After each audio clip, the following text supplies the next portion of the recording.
네, 오늘 말씀의 제목은 믿는 자들에게 따르는 표적이라는 제목을 가지고 말씀을 나누고자 합니다. 마가복음 16장 마지막 장의 마지막 지금 오늘 본 말씀은 원래 어떤 원고에는 이 말씀이 있고 어떤 원고는 16장 1절에서부터 8절까지만 있습니다. 나머지 9장에서 20장은 참고로 집어넣었다라고 할 수도 있고, 그럼에도 불구하고 이제 여러 신학자들 중에서 이제 의견이 틀린데, 어떤 분들은 1절서부터 8절까지만 있고 9절서부터 20절은 그냥 참고로 집어넣었다, 없기 때문에. 근데 어떤 원고에 또 이거 있습니다.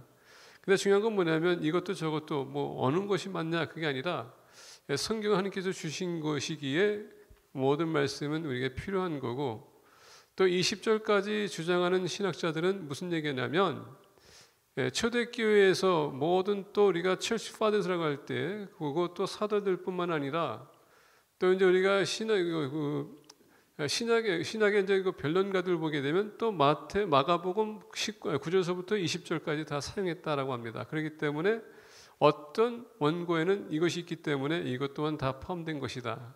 왜냐하면 1절서부터 8절만 만약에 끊는다면은 거기에 예수님의 부활도 없고 아무것도 없어요. 그러다 보니까 무엇이 있었기 때문에 이것이 어떤 원고에는 있고 어떤 원고에는 없다라는 이제 그런 설이 있습니다. 중요한 건 뭐냐면 지금 우리 교회에서도 지금 사용하고 있고 지금도 이 말씀이 선포되고 있다는 것, 이건 우리가 보기 원합니다. 자, 이게 오늘 본 말씀 보면서 앞서서 우리가 보게 되면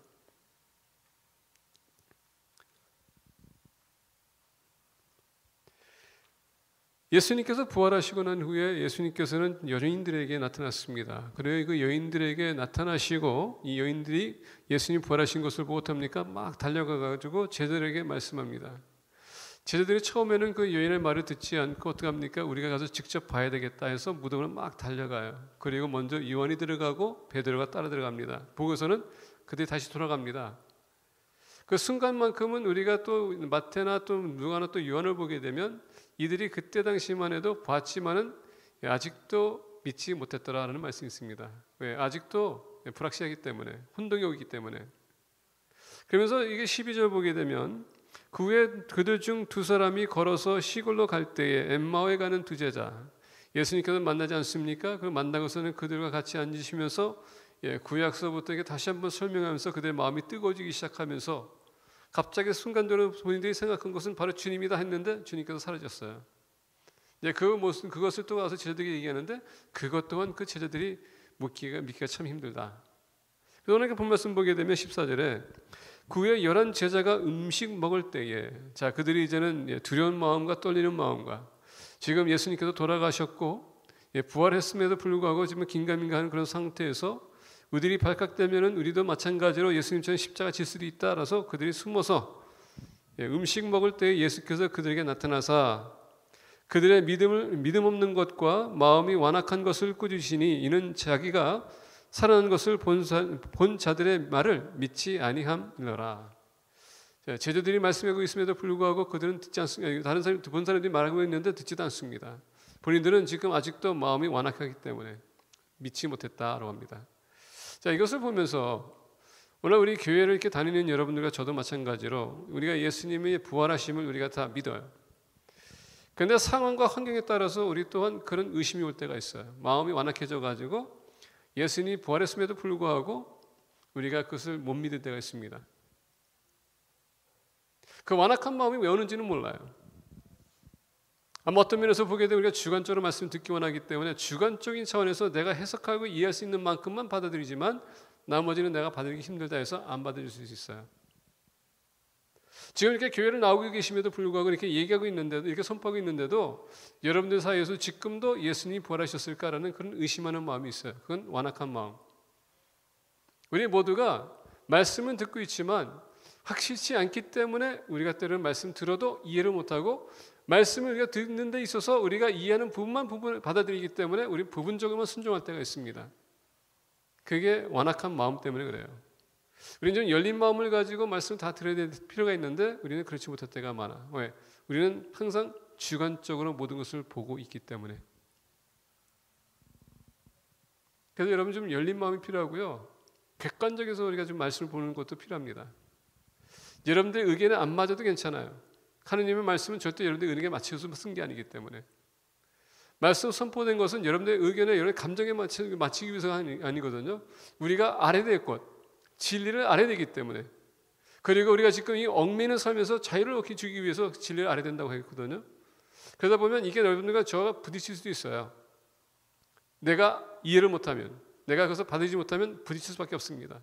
그러다 보니까 이 부딪힘, 이 오늘 말씀 보니까 완악한 마음 때문에 말씀은 선포가 되고 있음에도 불구하고 믿지 못하고, 예수님께서 살아 역사하고 있음에도 불구하고 우리가 믿지 못하는 것은, 또는 그것을 받아들이지 못하는 것은 완악한 마음 때문에.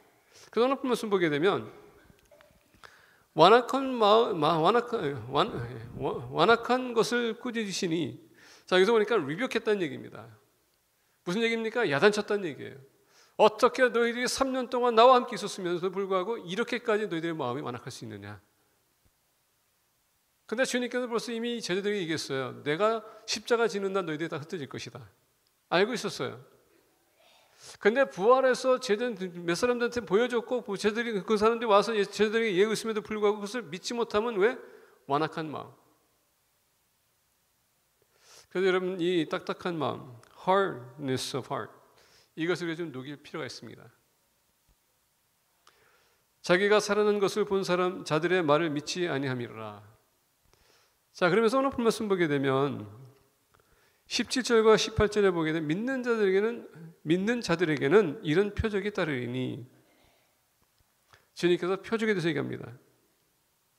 그리고 우리가 또 쭉 내려가게 되면 20절에 제자들이 나아가 두루 전파할새 주께서 함께 역사하사 그 따르는 표적으로 말씀을 확실히 증언하시니라. 또 표적이라는 단어가 있습니다. 우리 믿는 사람들에게는 표적이 따라야 된다는 얘기예요. 믿는 사람들에게는 표적이 따라야 된다. 자, 여러분 예수님 믿으십니까? 그렇다면 여러분들 삶에 어떤 표적이 나타납니까? 다른 사람으로 하여금 여러분 볼 때 어떤 표적이 나타나요?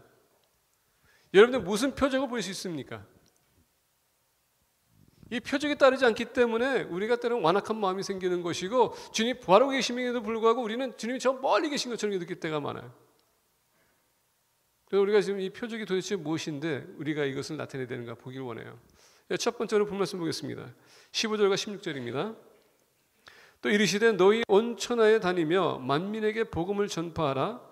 믿고 침례를 받는 사람은 구원을 얻을 것이요 믿지 않는 사람은 정죄를 받으리라. 자, 우리가 사복음서를 보게 되면 이 말씀 15절에서 나오는 말씀은 다 우리가 듣던 말씀입니다. 또 이르시되 너희는 온 천하에 다니며 만민에게 복음을 전파하라. 근데 그건 간추려서 얘기한 거예요. 우리가 마태복음 보니까 가서 제자를 삼으라. 침례를 주고 어떻게 했습니까?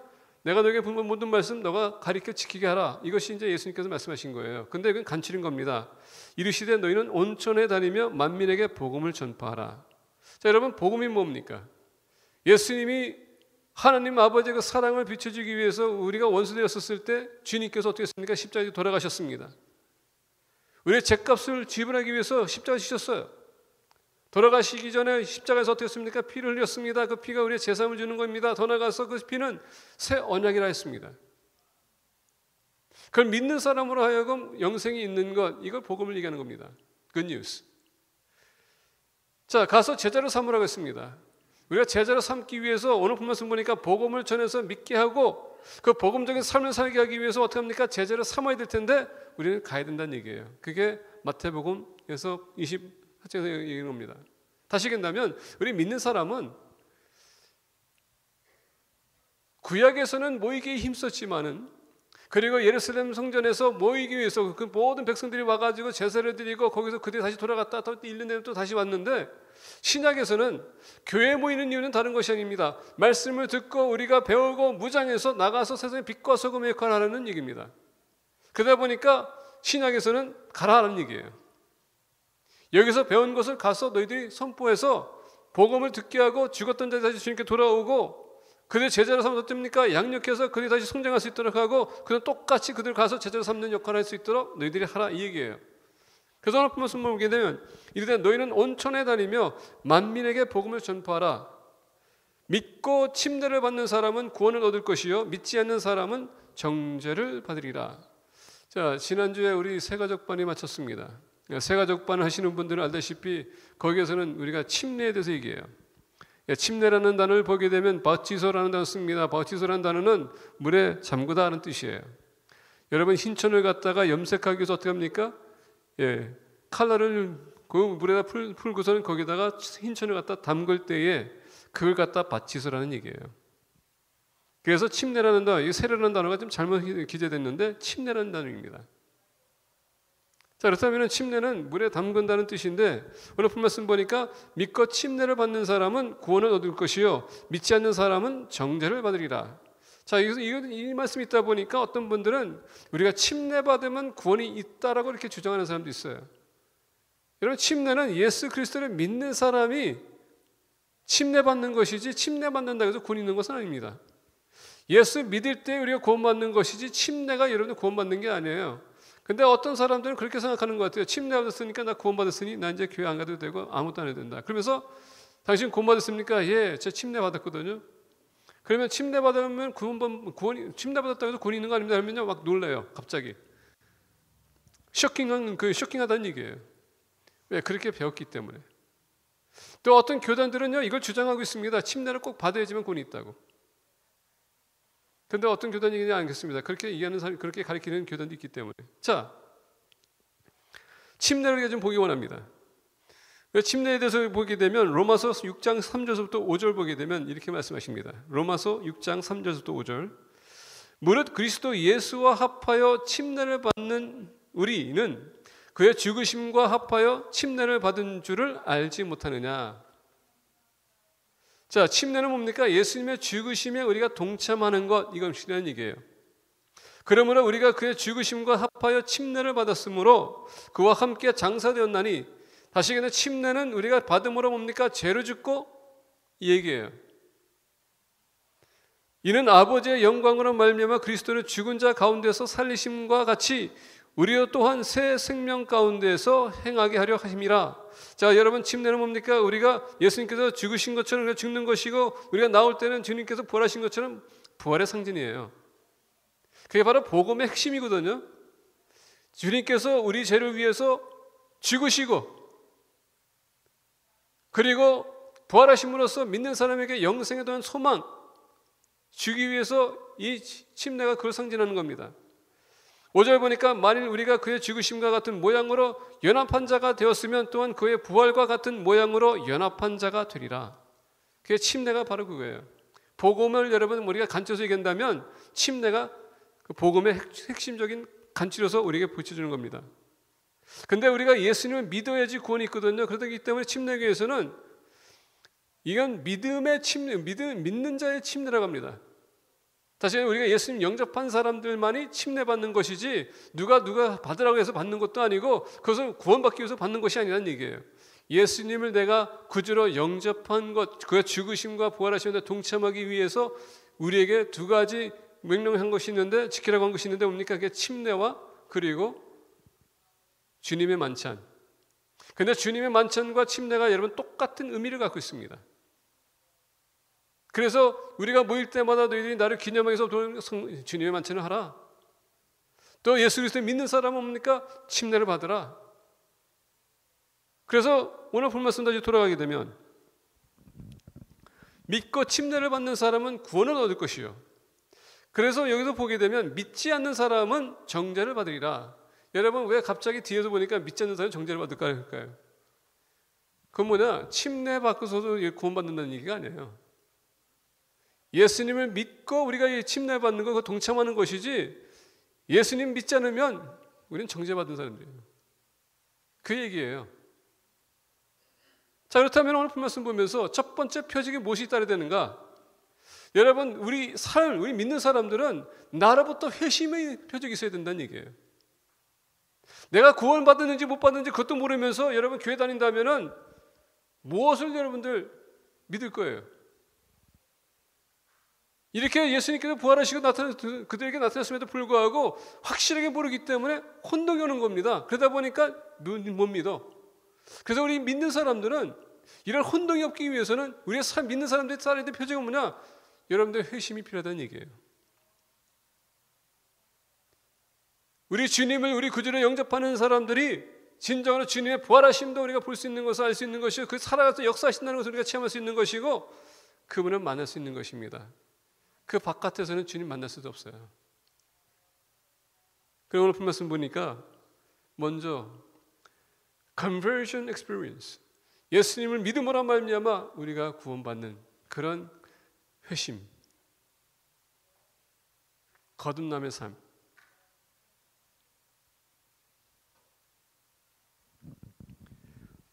이 시간에 우리가 예수님을 영접했다고 하지만 여러분 형식적으로 얘기하지 마세요. 정말 하나님 내 마음에 들어오세요.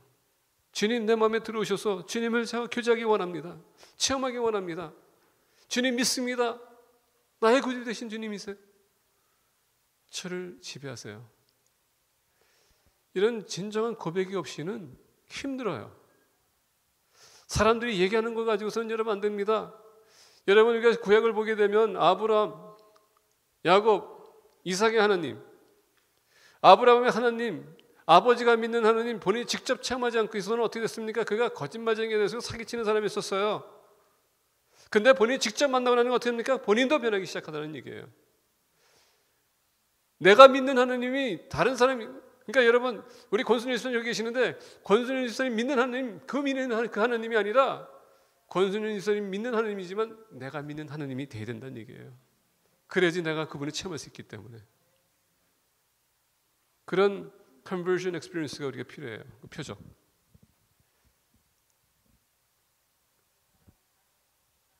여러분들 옆에 계신 분들에게 한번 물어보세요. 그 흔들리는 눈동자를 보기 원합니다. 예수님이 당신의 주님이십니까?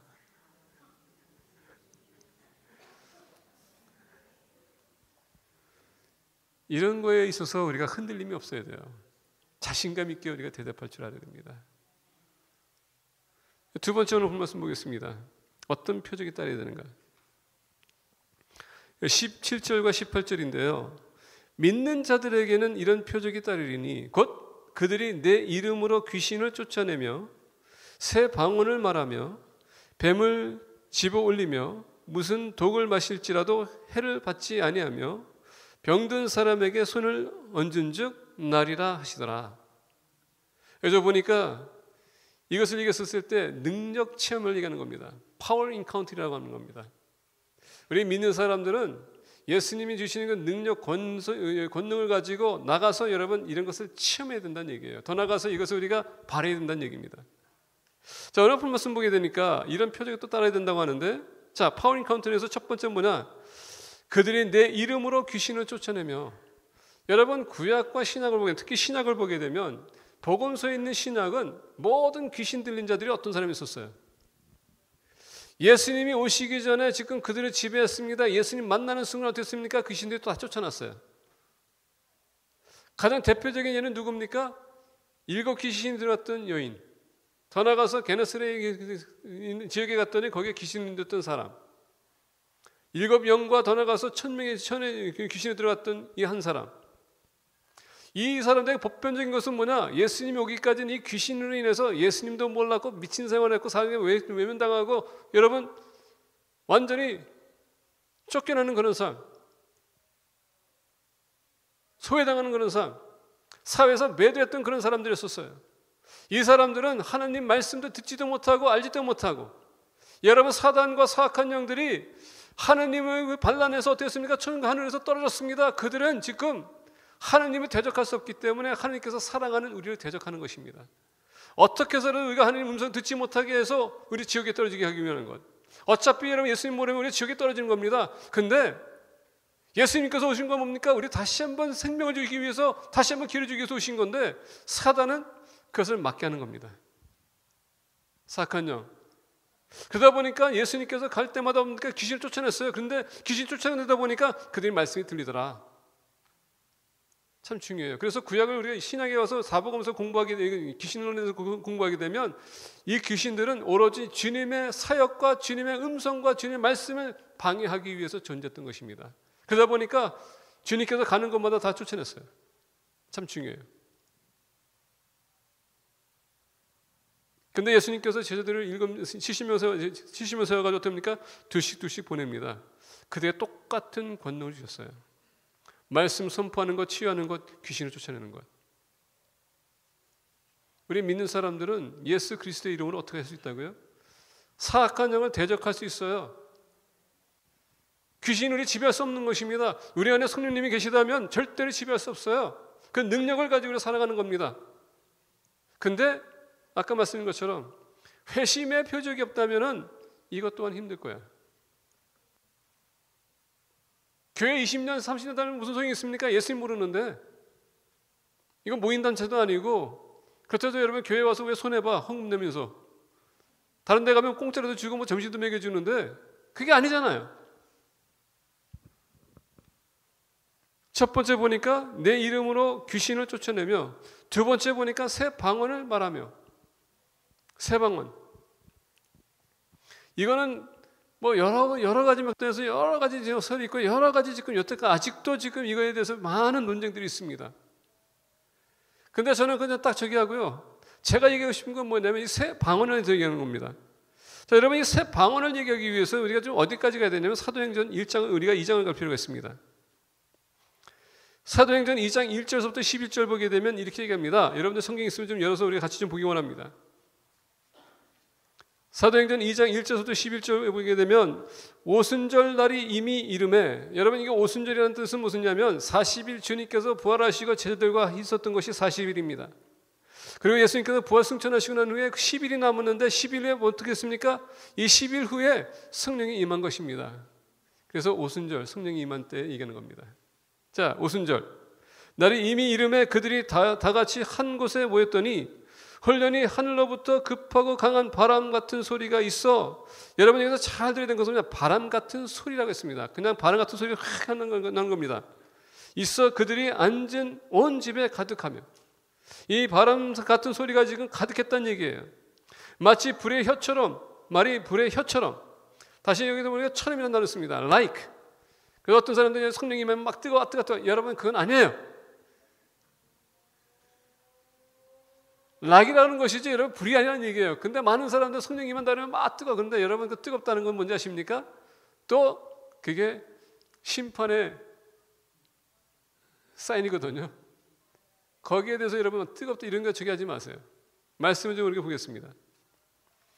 마치 불의 혈처럼 갈라지는 것 같이 그들에게 보여 각 사람 위에 하나씩 임하여 있더니, 지금 성령이 임하는 것을 얘기하는 겁니다. 그들이 다 성령의 충만함을 받고 성령이 말하게 하심을 따라 다른 언어들로 말하기를 시작하니라. 자, 여기서 보니까 이 방언이 바로 이 tongue이라는데 바로 이것을 얘기하는 겁니다. tongue. 언어들을 말하기를 시작하니라. 그때 경건한 유대인들이 천하 각국으로부터 와서 예루살렘에 머물러 있더니 이 소리가 나매 큰 무리가 모여 각각 자기의 방언으로 제자들이 말하는 것을 듣고 소동하여 다 놀라 신기하게 여겨 이르되 보라 이 말하는 사람들이 다 갈릴리 사람이 아니냐. 자, 여기 보니까 이 명절에 이 사람들이 모여가지고 지금 그들이 예루살렘 모였습니다. 그리고 그 집회를 절기를 지키기 위해서 왔는데 보니까 갑자기 성령이 임하면서 여기 다락방에 있었던 120명이 지금 각자가 지금 방언하기 시작합니다. 놀란 사건이에요. 어떻게 이런 일이 있을 수 있을까? 근데 보니까 우리가 각 사람이 난 곳 방언으로 8절 보니까 우리 각 사람이 난 곳 방언으로 듣게 되는 것이 어찌 됨이냐? 어떻게 됐다고요? 의 사람이 난 곳 방언으로 듣게 되니. 자, 여기서 왔던 사람들은 지금 2세, 3세, 4세들이 지금 그 각지에서 그들이 오는 겁니다. 이제 그들이 와가지고 명절을 지키기 위해서 예루살렘 도착했는데 갑자기 이들이 방언하는데 본인들이 살던 동네에 지금 방언들이 터졌다는 얘기예요. 다시 얘기한다면 여러분 제가 한국에서 왔는데 그냥 그 방언하니까 이 사람이 갑자기 한국말하는 거예요. 이게 무슨 시츄에이션? 이 얘기예요. 그렇다고 어떤 사람이 필리핀에서 왔는데 필리핀에 왔는데 딱 보니까 이 사람이 필리핀 말하는 거야. 왜 이게 무슨 시츄에이션이지? 각 방언. 근데 여러분 이거보다 더 중요한 건 뭐냐면 쭉 내려가겠습니다.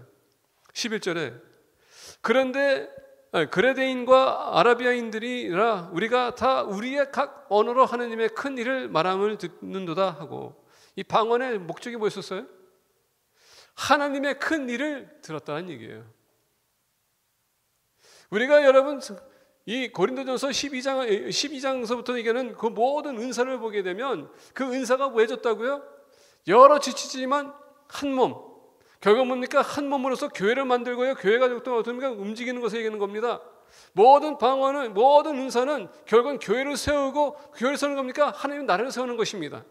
그래서 우리가 성령의 삶을 공부하게 되면 성령의 삶을 뭘 주장하냐면 성령의 모든 은사는 결론적으로 하나님의 영광을 나타내기 위해서 주신 거예요.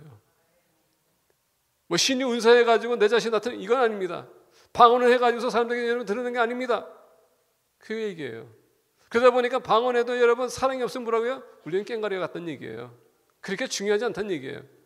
하나님에게 영광이 되지 않는 것은, 나를 위해서 온 것은 여러분 그렇게 중요하지 않다는 얘기예요. 자, 그렇다면은 오늘 본 말씀은 새 방언은 뭡니까? 우리가 표적은 뭐냐? 하나님의 음성을 듣고 우리가 여기저기 껴있는 사람들이 이제는 그것을 가지고 어떻게 합니까? 가서 말씀으로 사람들을 감동시켜야 된다는 얘기예요. 하나님의 큰 일을 우리가 여기서 해야 된다는 얘기입니다. 전도하라는 얘기예요. 예수님을 믿는 사람들이, 내가 구원받은 사람이 정말 내가 그 감격했다면은 나만 간직할 것이 아니라 그것을 가지고 어떻게 합니까? 많은 사람들이 같이 나눠주는 거예요. 그 은혜를 끼치라는 얘기입니다. 복을 여러분 주라는 얘기예요. 그게 주님께서 얘기하는 표적이었었어요. 근데 이제 여기서 어떤 분이 그런 얘기 하더라고요. 그러면 목사님, 천사의 말은 뭡니까? 여러분 성경에서 보게 되면 모든 천사들이 와가지고 선지자들이나 또는 사도들에게 얘기했을 때에 그들이 알아듣는 말 했을까요? 아니면 모르는 말 했을까요? 가브리엘 천사가 마리아와 요셉에게 나타났었을 때에 그들이 알아듣는 말 했을까요? 아니면 모르는 말 했을까요? 어떻게 생각하세요? 그들이 알아들었었기 때문에 기록한 거 아니에요? 천사가 와서 얘기한들 그들이 알아듣는 말을 했다는 얘기입니다. 이것이 제일 중요하다는 얘기예요. 천사들이 왔던 것은 하나님의 뜻을 그들에게 보여준 겁니다. 그래서 여러분 방언에 혼동하지 마세요. 사도 바울도 심지어 뭐라 했습니까? 내가 너희들보다 방언 더 많이 한다. 여러분 생각해보세요. 사도 바울은 로마 시민으로 태어났습니다. 유대인이었어요. 그리고 그는 어디서 배웠습니까? 헬라 문에서 그가 교육받은 사람이에요. 다른 사람보다 더 많이 방언을 하죠. 근데 그 모든 것이 뭡니까? 이방인의 사도가 되기 위해서 준비를 하기 위해서 하나님께서 허락하신 거예요. 모든 것은 하나님의 영광들이라는 얘기입니다. 중요한 건 뭐냐? 여러분 하나님의 우리가 표적이 있다면, 우리 믿는 사람이 표적이 나타낸다는 것은 뭡니까? 하나님에게 영광 돌릴 수 있는 그런 삶을 살라는 얘기예요. 그러면 내가 오늘 하루 또 어떻게 하나님 영광 돌릴 수 있을까? 그걸 한번 생각해 보세요. 맨날 여러분 아파가지고 힘들어가지고 그건 물론 알아요. 모르는 게 아닙니다. 근데 여러분 우리가 기도했었을 때 하나님께서 역사하셨다 그러면 그거 여러분 영광 돌려야지. 영광 받은 사람이, 은혜 받은 사람이 맨날 여러분 뭐 죽는 소리만 하고 아픈 소리만 하고 쪼달리는 소리만 하면 하나님의 영광이 어디 갔어요? 이런 것을 주의하라는 얘기예요. 믿는 사람은 표적이 따라야 돼요. 어떤 표적? 하나님에게 영광 돌리는 것. 참 중요합니다.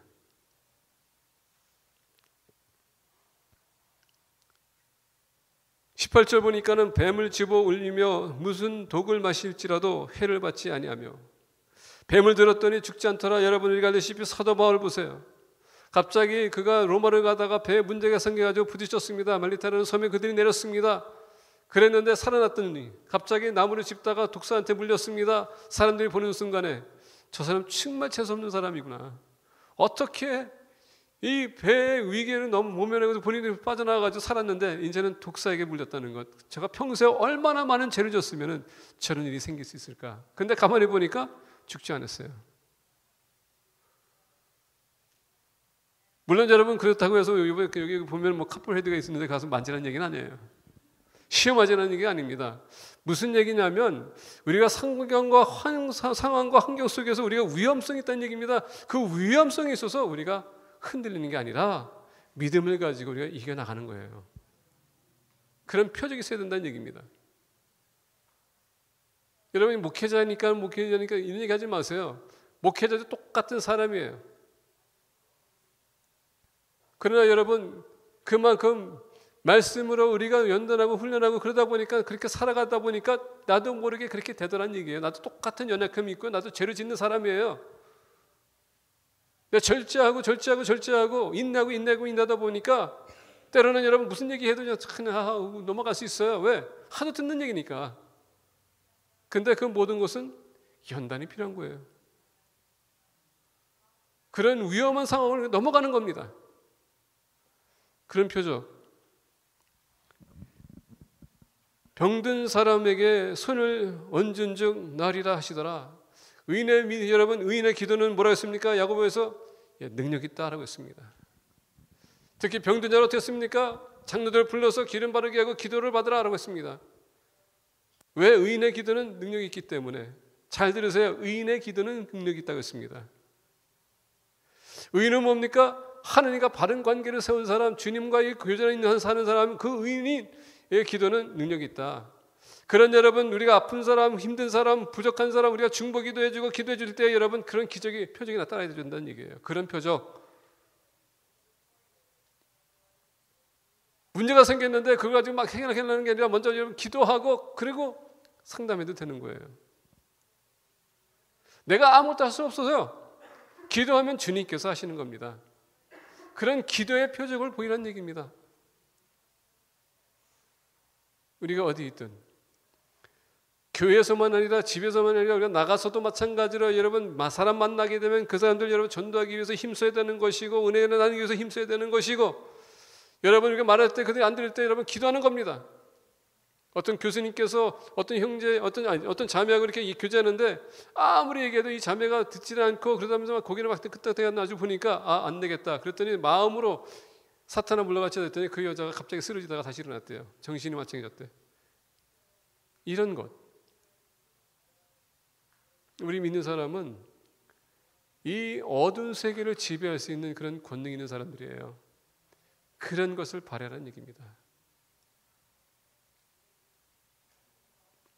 세 번째 표적을 보기만 합니다. 19절부터 20절입니다. 주 예수께서 말씀을 마치신 후에 하늘로 올려지사 하느님 우편에 앉으시니라. 자, 주님께서 이 모든 것을 마치고 제자들은 어떻게 했습니까? 주님께서 올라가시는 것을 보고서는 그들의 성령이 임할 때까지 이제 다락방에 가야 되는데 오늘 본 말씀 보니까 그것을 봤는데 이분들이 본 게 뭡니까? 하나님 우편에 앉으시니라 라고 지금 기록되어 있어요. 스데반 집사가 여러분 죽기 전에 어떻게 했습니까? 하늘문이 열리면서 어떻게 합니까? 주님이 하느님 우편에 서 계셨더라. 성령 충만한 사람은 영의 세계가 보이려 믿습니다. 이렇게 얘기하면 또 아멘 안 해. 왜? 성령 충만하지 않기 때문에.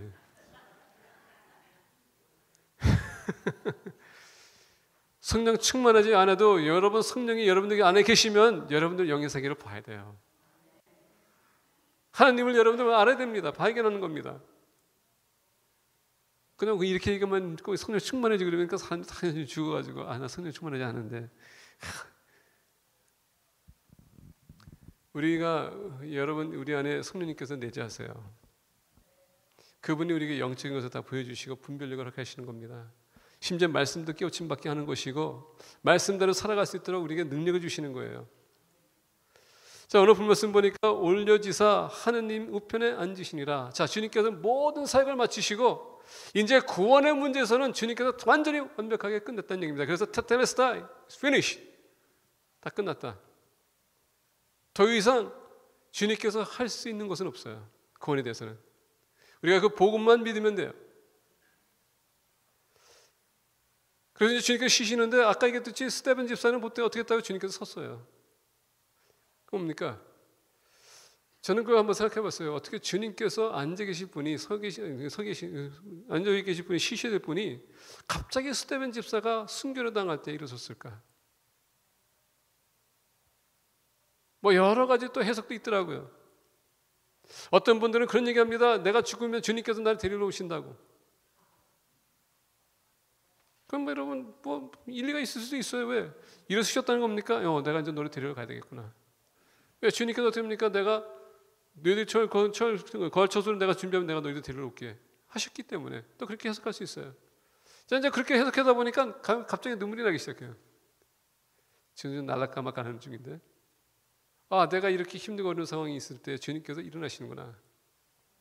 나와 함께 계시는 분. 물론 영적으로 함께 계시지만 하늘에서 우리를 중보하고 계시고 얼마나 우리를 관심 가졌으면 우리가 그렇게 힘들고 어려울 때에 주님께서 일어나시는가. 왜냐하면 오늘 말씀 보니까 제자들이 나가 두루 전파하실새 주께서 함께 역사하사, 주님께서 함께 역사하셨다고 합니다.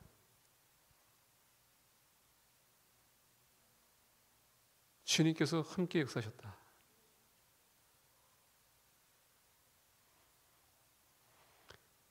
여기서 뭘 가르쳐 주냐면 여러분들이 하는 게 아니에요.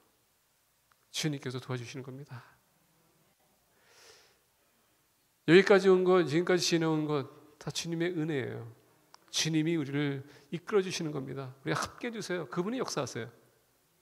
내가 하려다 보니까 힘든 것이고, 내가 앞서가려다 보니까 더 망치는 거고, 더 갈 길이 더 힘들어지고, 내가 혼자 가려다 보니까 더 외로워지는 것이고. 근데 오늘 말씀 보니까 제자들이 나가 두루 전파할새 주께서 함께 역사하사, 전도하는 것 여러분 혼자 하는 거 아니에요. 주님이 함께 하시기 때문에.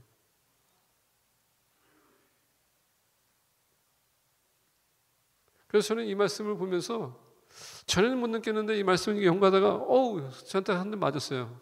아, 하느님이 얼마나 우리를 사랑하시면 한 사람 때문에, 여러분 이 세상의 인구 보게 되면 지금 뭡니까 8빌리언이 다가가고 있다고 하는데 그 많은 사람들 중에서도 나 한 사람이 그렇게 신경 쓰신다는 것. 근데 나만 아니라 모든 사람들에게 지금 그렇게 똑같이 신경 쓰신다는 것. 하나님이 아니면 할 수 없어요. 근데 오늘 보니까 주께서 함께 역사하사 그 따르는 표적으로 말씀을 확실히 증언하시니라. 주님이 나와 함께 하시면 여러분 말씀이 확실히 증언되는 건 뭐냐? 그 말씀대로 살아가는 우리가 그 말씀을 어떻게 합니까? 살아서 역사하게 한다는 얘기예요.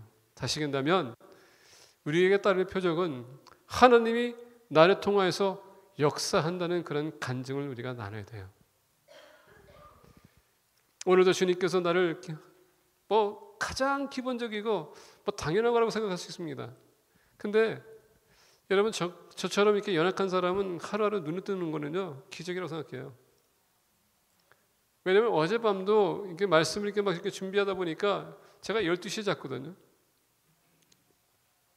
12시에 자면요 얼마나 피곤하냐. 심장이 이렇게 자기 전에 막 이렇게 심장이 이렇게 힘든 것 같아요. 그래서 어떤 분들이 그런 얘기합니다. 이 목회자들이 과로하다 보니까 심장마비 와서 죽는 사람들이 많다고. 그래서 이제 끝나고서 이제 지금 방에 들어가서 이제 잘라 그러면 내가 내일 아침에 또 눈을 뜰 수 있을까 이런 게 스쳐갈 때가 있어요. 나도 뭐 이건 제 연약함입니다. 트라우마라고 할 수 있어요. 근데 그런 생각이 들어요. 갑자기 내가 자기 전에 하나님 혹시나 내가 죄를 지은 거 있다면 저를 용서해 주세요. 이게 제가 매일 레퍼토리라고 생각하지만은 매일마다 그렇게 할 수밖에 없더라고요. 그러니까 연약하니까. 그래서 오늘 눈 떴다는 것 자체가 여러분 나에게는 큰 기적이거든요. 하나님의 은혜야. 그런데 여러분들에게는 그게 대수롭지 않을 수 있어요. 그건 무슨 은혜냐고. 늘상 일어나는 건데, 자꾸 일어나는 건데. 예, 어떤 모매님이 그런 얘기 하더라고요. 내 나이가 돼봐.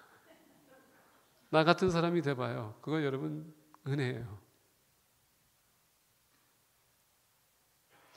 여러분들이 체험하고 있는 것 다른 사람은 전혀 체험을 못할 수도 있습니다. 근데 여러분들의 그 한 고백, 그 여러분의 간증을 인해서 그 사람들한테 얼마나 그게 도전이 되고 그게 그 사람들에게 얼마나 그게 힘이 되고 저 사람은 저렇게 해서 하나님께서 역사하시는구나. 이게 오늘 바로 그 말씀이거든요. 그런 표적이 따르는구나.